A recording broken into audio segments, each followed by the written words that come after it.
T20 ప్రపంచ cup squad లో శుభ్మన్ గిల్ కు చోటు దక్కలేదు.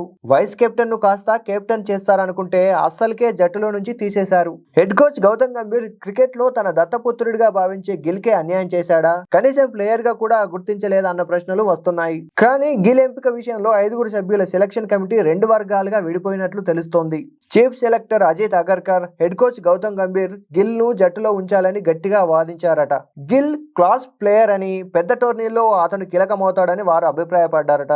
ప్రజ్ఞాన్ ఓజా, ఆర్పి సింగ్ మరొకరు గిల్ ఎంపికను తీవ్రంగా వ్యతిరేకించినట్లు సమాచారం. టీ20లో గిల్ స్ట్రైక్ రేట్ గత 15 నుంచి 18 ఇన్నింగ్స్ లో ఒక్క హాఫ్ సెంచరీ కూడా లేకపోవడం దక్షిణాఫ్రికా సిరీస్ లోను నిరాశపరిచాడని వారు ఎత్తి చూపారు. మెజారిటీ సెలెక్టర్లు గిల్ కు వ్యతిరేకంగా ఉండడంతో అతనిపై వేటు వేయక తప్పలేదని వార్తలు వస్తున్నాయి. పవర్ ప్లే లో గిల్ నెమ్మదిగా ఆడుతున్నాడని, అభిషేక్ శర్మ లేదా సంజు శాంసన్ వంటి వారు ఉంటేనే జట్టుకు మెరుపు ఆరంభాలు లభిస్తాయని సెలెక్టర్లు భావించారు. టాప్ ఆర్డర్ లో వికెట్ కీపర్ ఉంటే జట్టు సమతుల్యం బాగుంటుందని భావించి ఇషాన్ కిషన్, సంజు శాంసన్ ను ఎంపిక చేశారు. సీనియర్లను కాదని ప్రమోషన్ ఇస్తే దాన్ని నిలుపుకోవడంలో విఫలమైన గిల్ ఇప్పుడు ఒక ప్లేయర్ గా కూడా స్థానం దక్కకపోవడం అది పూర్తిగా అతడి నిర్లక్ష్యమే.